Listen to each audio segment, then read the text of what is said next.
No Playbook de hoje, mais do que trazer um executivo para compartilhar uma jornada incrível de uma gestora, vamos ter uma aula sobre créditos estruturados e fundos imobiliários. É uma satisfação muito grande estar aqui hoje com o Fábio Fabietti, que é DRI da More Invest, que vai contar um pouquinho da história desse crescimento incrível. Fábio, o Playbook é com você hoje. Obrigado pela oportunidade, gente. Tamo junto.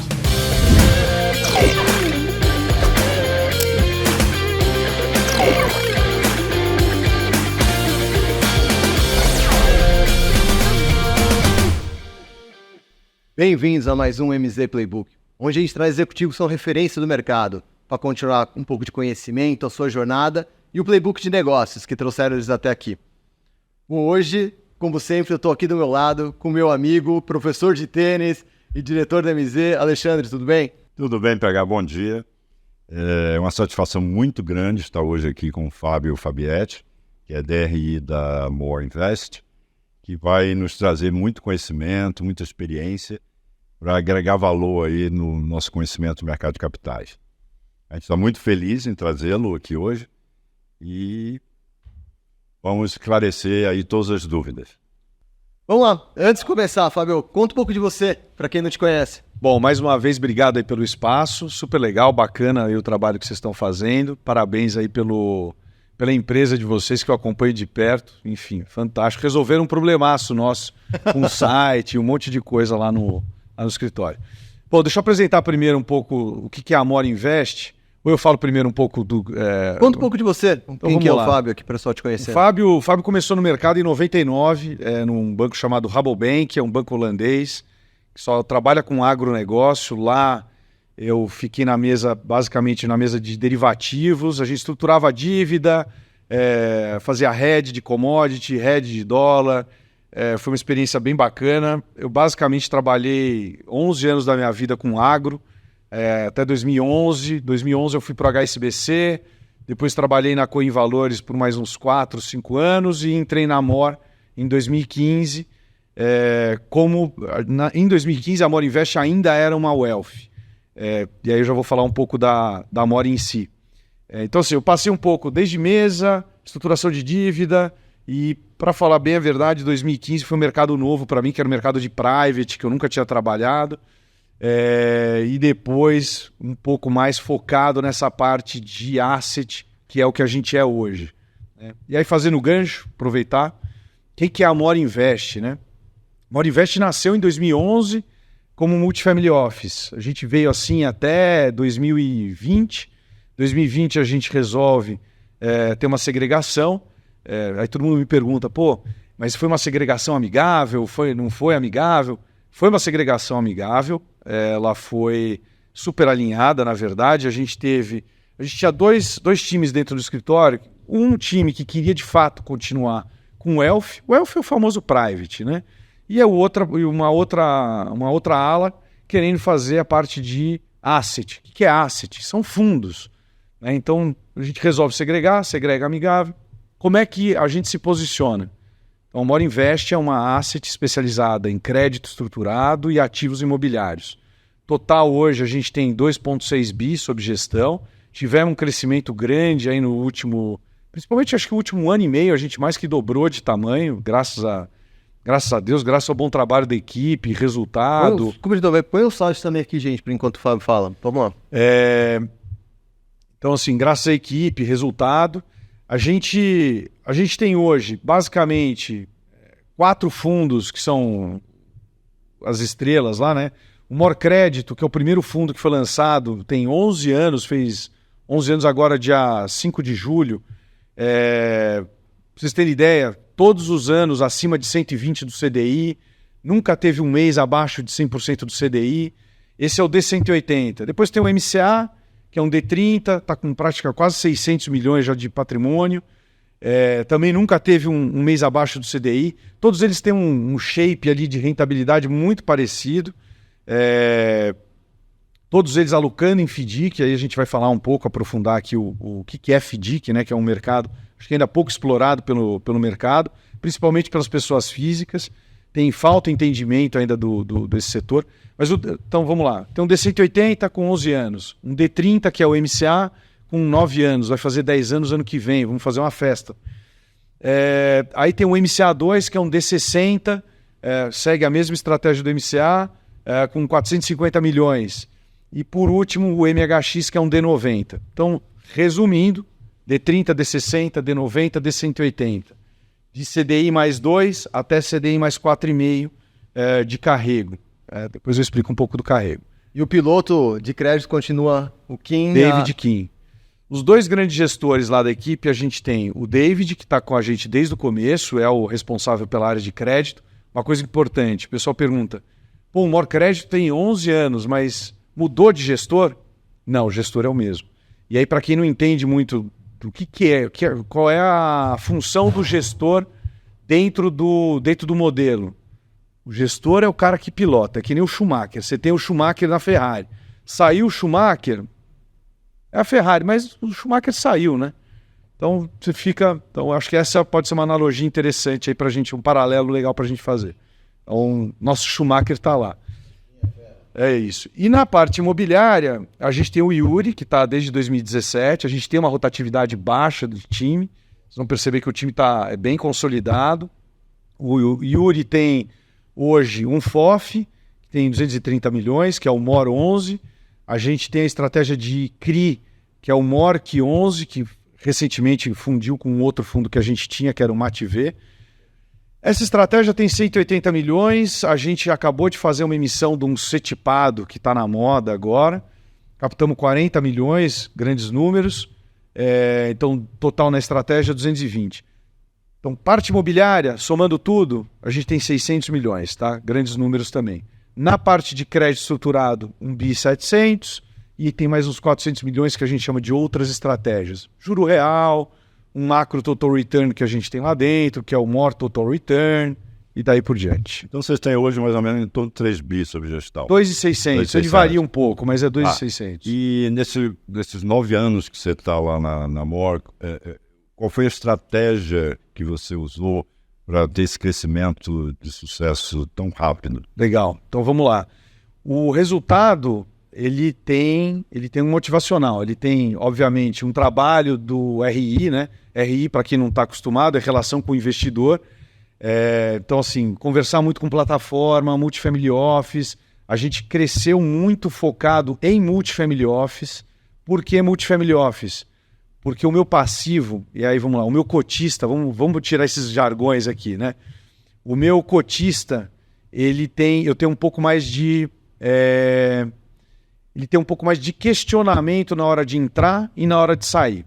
Em outras palavras, é mais difícil ele entrar, mas quando ele entra, é mais difícil ele sair.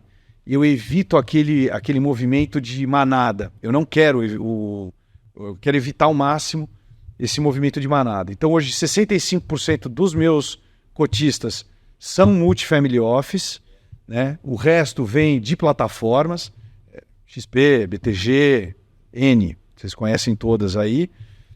Estamos em todas. Na XP a gente ainda não entrou para o varejo, a gente está para os multifamily office e consultoria. Então, assim, sendo bem objetivo, como é que a gente cresceu? A gente cresceu muito na plataforma do BTG e multifamily office. Esse foi o vetor, o vetor de crescimento. Super premiados. Agora, para nossa audiência, Fábio, explica um pouco. Então, vamos começar pela parte de crédito. O que é um FDIC de uma forma super clara? Então, vamos lá. FDIC é um fundo de investimento em direitos creditórios. Pô, Fábio, legal, não quer dizer nada para mim. Os bancos, quando começaram a reduzir um pouco a parte de crédito deles, acabaram abrindo uma brecha não, mas uma oportunidade para as antigas factorings, vamos dizer assim, tomar esse lugar. Factoring, o pessoal fala, isso é palavrão. É palavrão, mas se você precisar de dinheiro, eu tenho certeza que você vai falar lá com uma factoring. O que é o FDIC? É a antiga factoring, só que ela está regulamentada. Hoje ela tem uma CVM olhando, tem o administrador, tem o custodiante, tem a gestora, tem o originador de crédito, né, que é o consultor de crédito. Então, assim, você tem vários players dentro de um FDIC. Qual é o objetivo? Aqui o objetivo é evitar fraude, que cada um desempenhe uma função importante dentro do FDIC para trazer segurança para o investidor. Mesmo assim, FDIC ainda é uma classe de ativo, vamos dizer assim, desafiadora. A gente teve alguns cases ao longo dos anos. Esse ano começou quente, né, cara? Eu diria que os últimos 8 meses foram bem quentes aí para o setor de FDIC. Eu, pessoalmente, peguei um em 2009, que foi a Porto Forte, não sei se todo mundo lembra.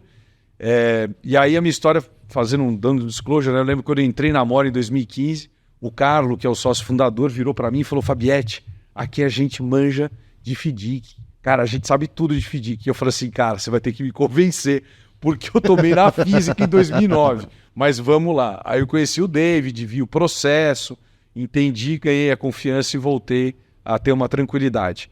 Mas o recado final que eu passo é complicado analisar FDIC. Tem que estar perto, tem que entender, tem que ter a disciplina de executar o processo. Porque o processo, a gente conta o processo, eu vou falar aqui para vocês. Aí vocês vão falar assim: pô, eu faço o processo. Boa sorte. Vai lá, tem que fazer todo mês. O cara do FDIC tem que dar o disclosure para vocês, então você tem que ter relevância dentro da estrutura do cara. Se você for só mais um, ele não vai te passar as informações. É isso. Ô Fábio, e com os acontecimentos negativos que aconteceram no mercado nesse primeiro semestre, com as empresas que a gente conhece, como vocês lidaram com esse cenário de crédito? Então vamos lá, legal. É uma boa pergunta, e até para vocês entenderem um pouco como é que a gente se posiciona. Hoje a gente tem um BI 700 alocado em FDIC, efetivamente. Só pegar um parênteses. Comparando vocês com alguns peers, eu vi que vocês performaram super bem em janeiro e fevereiro, principalmente comparado com os pares. Só queria que você colocasse isso na tua resposta, para o pessoal entender onde vocês estavam, onde vocês não estavam, para conseguir até essa performance. Então vamos lá. A gente tem esse BI 700 em FDIC e a gente tem mais ou menos um pouco mais de 100 milhões em debentures. Então assim, debenture acaba tendo um pouco menos relevância dentro da nossa estrutura. Vamos falar da debenture, que é menor, fica mais fácil a gente falar rápido. Teve o caso de Americanas. Gente, Americanas, fraude, acabou. O ponto aqui que eu acho que é importante e que pesa principalmente para as empresas de KPMG, Price, as Big Four, gente, de novo, a gente teve Enron em 2001, se eu não estou enganado, aí eu começo a entregar a idade, né? Então, assim, você paga uma Big Four para estar dentro de uma empresa desse tamanho, Parmalat, tem N. Então, assim, fraude. Tem que ser entendido o que aconteceu, já está andando, mas está claro que é fraude, vai ter que ter uma capitalização na empresa, estão tendo uma discussão se vai entrar ou não. Mas Americanas a gente não tinha. Por que a gente não tinha? Porque a gente é bom? Não. A gente não tinha porque ela paga pouco, ela tinha um spread baixo. Como ela era uma empresa AAA, né, que o pessoal Risco chama... baixo. O risco baixo, retorno baixo. Então, para a gente, não faz sentido dentro da nossa estratégia. Light, em fevereiro, a gente tinha 1,5% dentro do More Premium, que é o nosso fundo D5, que é o fundo de crédito privado, que é o mais high grade que a gente tem. O high grade é o que paga menos taxa, high yield é o que paga mais taxa. Mas estava dentro do mandado. Então, assim, era 1,5%, tá tranquilo. E a gente estava com muito caixa. A gente se posicionou no final do ano, vou explicar para vocês um pouco o que é o caixa, né? No final do ano a gente falou assim, bom, vai ter ruído político, independente de que você goste de direita ou de esquerda, vai ter ruído, os spreads vão subir. Então o cara que pagava CDI mais 1 vai começar a pagar CDI mais 2. Então vamos ficar com mais caixa para a gente realocar isso daí a CDI mais 2 e melhorar o carrego da carteira. Então, carrego, como que a gente pode traduzir carrego? Carrego você tem lá, eu estou pagando aqui um CDI mais 1, agora eu vou conseguir pagar CDI mais 2 com o mesmo risco. Então eu zerei as posições em dezembro e a gente estava mais líquido no começo do ano. Em fevereiro, final de janeiro a gente começou a alocar. Aí em fevereiro veio a notícia de Light, que foi um outro absurdo também, podemos falar aqui um pouco da tese, mas... E a gente começou a realocar basicamente mais do caixa em março, abril. Então a gente conseguiu, o More Premium hoje, ele tem um carrego hoje perto de CDI mais 1,30, 1,40, já líquido de taxa de administração. Pô, é um D5, com 1,30 de carrego, eu acho que é um excelente carrego para um crédito privado. Light, a grande coisa que aconteceu ali, a tese que o pessoal desenvolveu ali foi como é que uma empresa que tem... como é que é o nome? Fugiu o nome? São 3 indicadores, 2 muito bons e um que teve um problema, né? Dentro do cenário de energia. Exatamente. Não, mas a questão é muito simples. Eu vou simplificar. Uma empresa, quem tem a concessionárias não podem entrar em RJ. É simples. E aí, como é que entrou a RJ? A RJ entrou na holding. Não entrou ele entrou na outra empresa. Não entrou na distribuidora. É isso. Então, assim, eu tiro o chapéu para o mundo jurídico. Realmente, a criatividade jurídica é uma coisa incrível. Como a gente tem uma posição pequena, enfim, vida que segue, temos lá um posicionamento, a gente não zerou a posição, conseguimos ganhar um dinheiro em equities, porque tinha uma desarbitragem entre dívida e equity, a gente conseguiu capturar isso dentro dos nossos veículos, mas é uma posição pequena. Dentro do mercado de FDIC, a gente também teve 2 grandes eventos, um no final do ano passado e um agora no início no final desse semestre. É ruim para o setor. A classe de ativo balança, né? Você tem o multifamily office, olha para você e fala assim, não é questão de ser, é questão de quando. E eu não quero ter esse carimbo nessa minha classe de ativo, né? O que é importante? A gente não tem FDIC próprio. A gente aloca em FDICs de terceiro.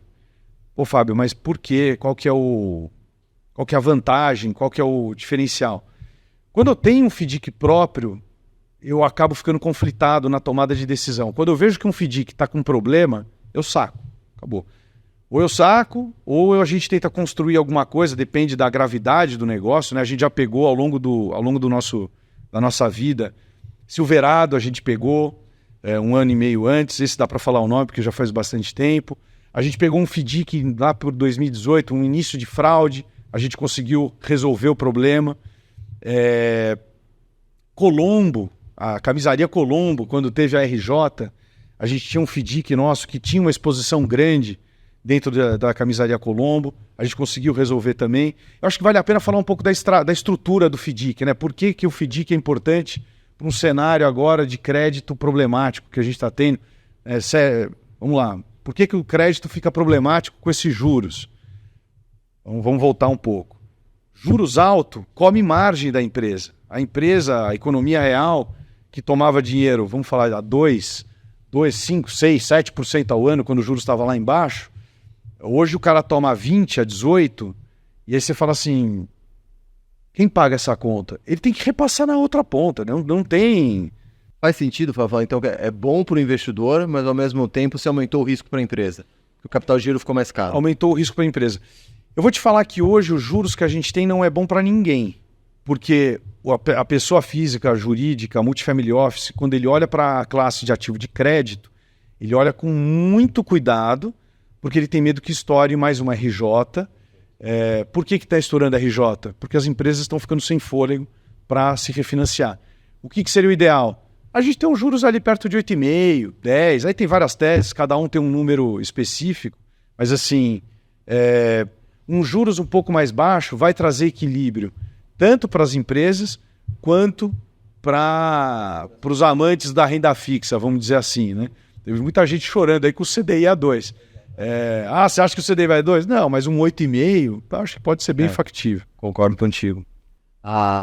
Aula, obrigado aqui da parte de crédito. Agora, fundo imobiliário, vamos pegar o cenário que está desenhando o mercado hoje, onde a gente deve estar indo uma taxa perto de 11 no final do ano, talvez, aqui com os cortes. Você acredita que o fundo imobiliário volta para os holofotes, volta a ser um protagonista numa classe de investimento agora para o mercado? Já voltou e eu vou fazer um parênteses com pessoa física, né? Como a pessoa física se comporta, é impressionante. Principalmente na época que a gente trabalhava com o Elf. Todo mundo se machucou com o fundo imobiliário. A gente teve lá aquele boom que, na verdade, começou em 2016. 2016 começou aquela história das subscrições. 17 começou a pegar mais corpo. 18, 19, porrada. Aí, aquela euforia, todo mundo entrando nas subscrições. Ninguém nem entendia direito o porquê das subscrições. o que o cara estava comprando na ponta final, a história do valor patrimonial, enfim. Aí vem a crise. Começa a subir, os fundos imobiliários derretendo. E pandemia também. E aí a pessoa física fala o quê? Não quero nunca mais ver isso na minha frente. Não! Cara, acompanha, continua olhando, aprende com aquilo que deu errado, entende por que deu errado e se posiciona, porque vai ter a volta. E já pegou uma volta. A gente já teve uma recuperação grande no mercado imobiliário. O valor patrimonial já retomou próximo de 1, né? O valor patrimonial, ele oscila menos, né? Mas o que machucou mais foi a negociação na Bolsa. Que basicamente é uma conta de trás para frente que a turma faz o fundo paga R$1, 1% ao mês. O CDI está 1,20. Então você derruba o preço do imobiliário para ele equivaler a 1,20, né? Mais prêmio de risco, você está falando de crédito, mas vamos simplificar. Ele derruba aqui de 100 para 80. Pô, caiu 20%. Legal, beleza. Mas o patrimonial tá tanto, tá super descontado com relação ao valor patrimonial. Tá descontado. Então você se prepara, porque agora que a gente vai ter uma correção do CDI para baixo, os imobiliários vão voltar a subir. Já subiram, e eu acho que ainda tem mais correção para acontecer, e arrisco em dizer que 2024 a gente deve ter de novo um cenário parecido com 2019. Não sei se vai ter aquela euforia toda, mas o mercado vai voltar a crescer. As emissões já voltaram a acontecer agora em 2019, em uma proporção muito menor, mas a gente vai ter de novo um mercado pujante aí em 2024. Você acha que assim, o investidor leigo, pessoa física, ele só faz o cálculo do valor da cota do fundo imobiliário, ou ele... Porque assim, se ele considerar o dividend yield que é pago, ele não tem esse prejuízo. Vamos lá. As pessoas físicas, elas enxergam de formas diferentes. Quando tem gente que fala assim, eu comprei Petrobras, mas eu não vendi, então eu não tenho prejuízo. Mas na tua planilha ali todo mês é para trás que você está tomando, né? Então você comprou um valor... Eu vou dar um exemplo do MOR 11, que é o nosso FOF, para não falar de ninguém, que é um bom exemplo. O MOR 11 saiu de 100 e chegou a bater acho que 52. Cara, você não está entendendo. É gente me xingando, falando que a culpa é nossa. E aí eu explico, olha, o que a gente se propôs a entregar era de R$ 0,60 por cota a R$1 por cota. Eu entreguei de 0,60 a R$1. A parte da gestão foi feita. O que ele está sendo negociado na Bolsa não depende de mim, depende de vocês que fazem essa conta do dividend yield. Então você fica corrigindo o valor dele a mercado ali na Bolsa. Então esse é um ponto. Tem gente que olha o valor patrimonial. Ele fala assim, não, mas o valor patrimonial tá lá em cima ainda. Tá muito descontado, vou comprar. Gente, a coisa é muito simples. Um apartamento teu que você compra no Itaim, que te paga 0,5% ao mês, que é mais ou menos, o aluguel paga até menos do que isso, mas 0,5% ao mês. Você acha que teu apartamento vale a mesma coisa com juros a 2% ou com juros a 13%? Não vale. É que você tem aquela falsa impressão de que, não, eu não vendo por menos de tanto. Beleza, você coloca no teu imposto de renda que ele vale aquilo e acabou. Mas não vende nunca. Mas também não vende nunca. Então, assim, você tem essa oscilação de custo de oportunidade que é refletida para dentro do fundo imobiliário. Então, assim, mas o seu objetivo vai recuperar, vai continuar recuperando. Os juros que estão... se os juros parar 9, 9,5 para o final do ano, os imobiliários vão chegar num patamar. Se os juros for para 8, 8,5, talvez a gente ainda tenha mais uma alta ainda nos imobiliários. Resumindo, eu arrisco em dizer que a gente vai ter os imobiliários negociando agora acima do valor patrimonial. E aí o que vai acontecer daqui uns 4 anos, quando o ciclo voltar a subir os juros de novo? Vai ter de novo uma queda do imobiliário. E assim segue o jogo. E aí o investidor precisa aprender também a investir em longo prazo, não é? O longo prazo, eu de verdade conheci muito pouca gente que consegue de fato trabalhar com a história do longo prazo. O cara que comprou em 2019 falando que era longo prazo, chegou, viu lá o MOR 11, por exemplo, cair 40%, o longo prazo virou curto prazo. Aí falou, Eu falei, bom, agora está na hora de você comprar mais, porque está barato. Porque agora você vai pegar o fechamento de ciclo de taxa, né? Então, enfim. Ô, Fábio, e se o investidor quiser conhecer mais a MOR, onde ele procura informações sobre a MOR, se ele quiser ser investidor de um fundo da MOR, como ele tem acesso Legal. à MOR? Vamos lá, uma das bandeiras que a gente carrega, que a gente gosta bastante a gente é muito acessível. Então, mandem e-mail para o ri@morinvest.com.br. A gente responde todos os e-mails. Quantas lives vocês fazem? Cara, a gente faz uma live todo começo de mês para falar de imobiliário. E a gente faz uma live a cada 3 meses para falar de fundos de crédito. Então, se vocês entrarem lá no nosso site, entra lá no nosso canal do YouTube, Mora Invest, depois você precisa pegar o... A gente coloca aqui na tela para o time, claro. Lá você vai ter só sobre fundos imobiliários e você vai ter sobre fundos de crédito. Inclusive lá, a gente fez uma live, um vídeo para explicar o que é FDIC, né? Como é que funciona. E aí, assim, uma pergunta que vocês tinham me feito antes, né? Como é que você se protege hoje do mercado de crédito com esse monte de RJ? Só vou te pegar, quando eu falei que você vinha aqui, eu pedi para nossa galera mandar algumas perguntas, né? E uma dessas é o que tem de garantias para eu não entrar numa fria ou empregar num ativo que vai me dar uma dor de cabeça. Legal. E aí vale para as duas classes de ativo, tanto imobiliário quanto os de crédito estruturado, vamos dizer assim. Vamos dividir dessa forma. No FDIC, a gente tem 3 tipos de cota. A gente tem a Júnior, que é a mais arriscada, que normalmente é onde fica o dono do FDIC. Aí a gente tem a Mezanino, que é a intermediária, e a Sênior lá em cima. Eu vou dar em números, tá? Vamos supor que o FDIC tenha 100 milhões. 25 milhões é Júnior, tá? Então, assim, traduzindo, tomou um default de 25 milhões, vai bater só na cota Júnior. Ele não vai bater na cota lá em cima.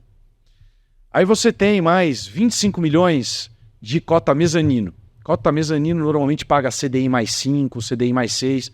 Ela é redondinha, anda que nem um CDB, não tem marcação ao mercado, ela anda ali reta. Qual que é o problema? Se eu tiver um default maior do que 25 milhões, aí ela começa a comer a mezanino e aí machuca. Mas você tem 25% ali, 25 milhões de gordura protegendo você.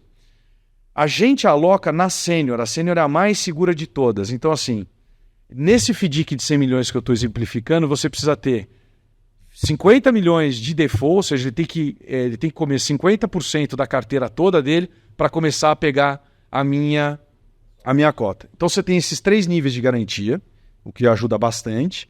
Traz alinhamento, né? O cara que está originando o crédito está lá de fato no risco. E aí tem outras garantias. Então vamos lá, os FDICs que a gente trabalha. FDIC agro com seguro de estoque de grãos. Então você tem o estoque de grãos, eu trabalhei muito tempo com agro, conheço bem o negócio, então assim, o pessoal fala, pô, mas agro é super legal. Cuidado, tem que tomar cuidado, tem que entender o que tem lá dentro. A garantia é muito boa, a garantia é um silo com soja lá em Sinop. Vocês já foram para Sinop? Vocês têm você olha, o Brasil é muito grande, então você tem lá o silo, num raio de 100 metros, de 100 quilômetros, não tem nada. Pô, eu preciso de um cara para tomar conta dessa garantia. Então tem lá a Control Union, que faz um trabalho de fiel depositário. Ela responde se esse estoque sumir, ela coloca a guarda armada para tomar conta desse estoque, ela faz o controle de garantia, qualidade, umidade, praga. Não então, é só assim, ter o ativo como não garantia. Não basta só ter o ativo. Então, beleza. Essa é a parte agro. A gente tem outros FDICs que fazem, tem seguro de crédito. Então, além da Júnior, Mezanino, eu ainda tenho o seguro de crédito. Então, esse FDIC em particular tem por obrigação, por regulamento, ter no mínimo 30% da carteira assegurada.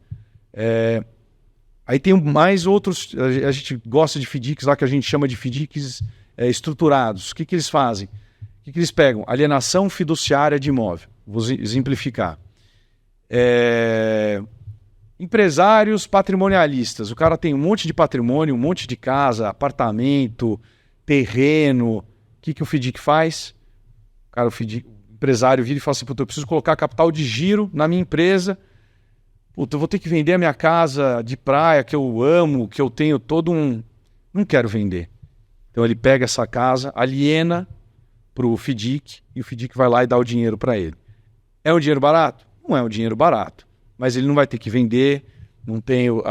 depois ele quer recomprar a casa dele, que ele tem carinho, que ele tem... Enfim, tem um apego e não quer se desfazer daquele patrimônio. Isso vai a leilão e é importante. Alienação fiduciária de imóvel não operacional, melhor. Alienação fiduciária de ativo operacional é complicado. Então, por exemplo, vamos supor que você pegou um hospital, pegou a alienação fiduciária do hospital. Você acha que um juiz vai te dar o hospital? O que você vai fazer? Expulsar o cara que está na UTI? Já está numa situação complicada? Escola, complicado. E aí, assim, uma das teses do porquê que você não consegue tomar um bem que é operacional, que a gente chama, uma fábrica, por exemplo.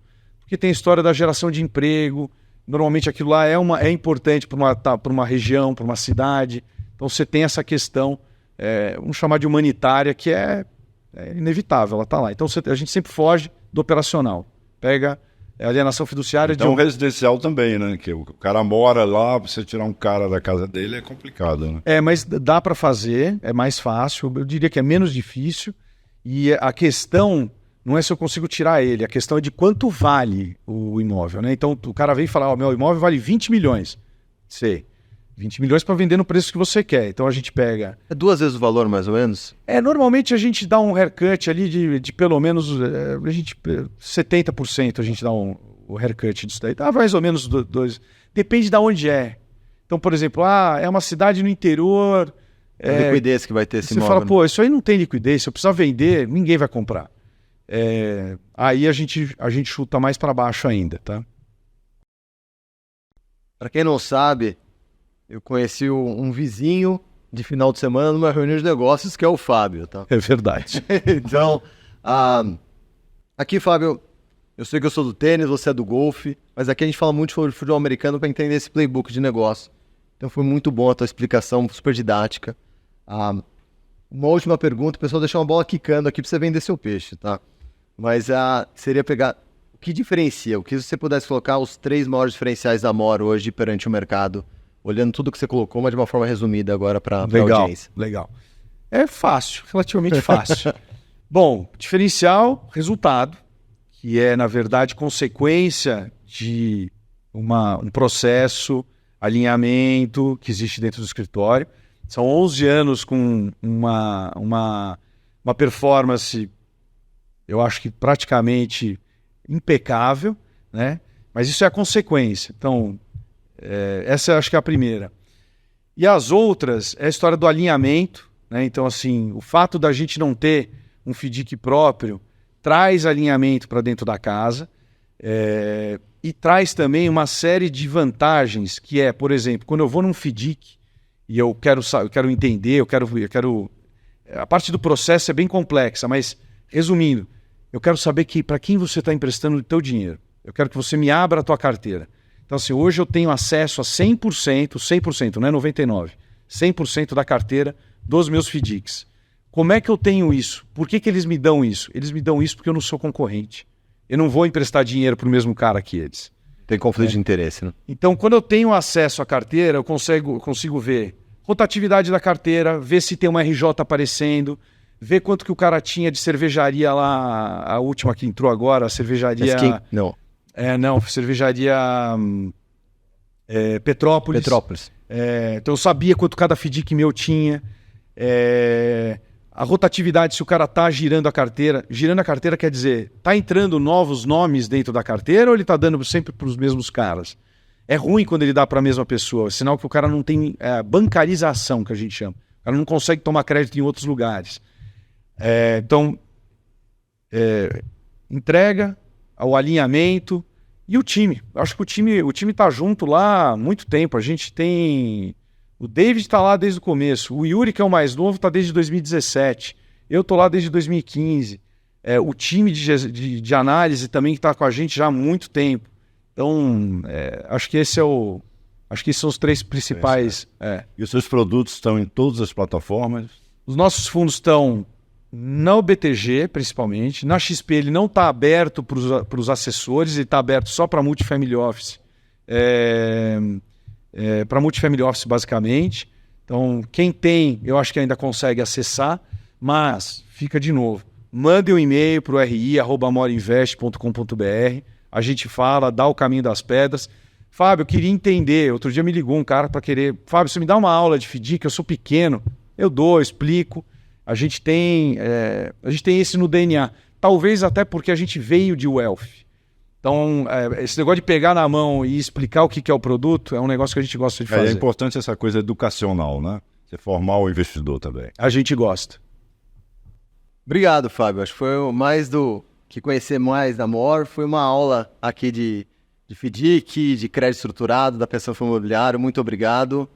Alexandre, mais uma vez juntos, obrigado. Obrigado, PH. Obrigado, Fábio, por ter vindo aqui, aceitado o nosso convite. E muito sucesso aí pela frente. Obrigado. Obrigado, Alexandre. Obrigado, PH. Valeu pelo espaço.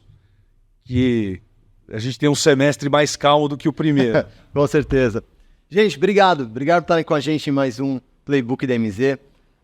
Uma aula, uma referência de relações com investidores, de abertura com o mercado, nossa preocupação com o educacional, de não só trazendo um produto, mas entendendo, explicando para o mercado a composição do produto e como funciona. Então, fico muito feliz trazendo isso. Espero que vocês gostem. Até a próxima do MZ Playbook. Obrigado.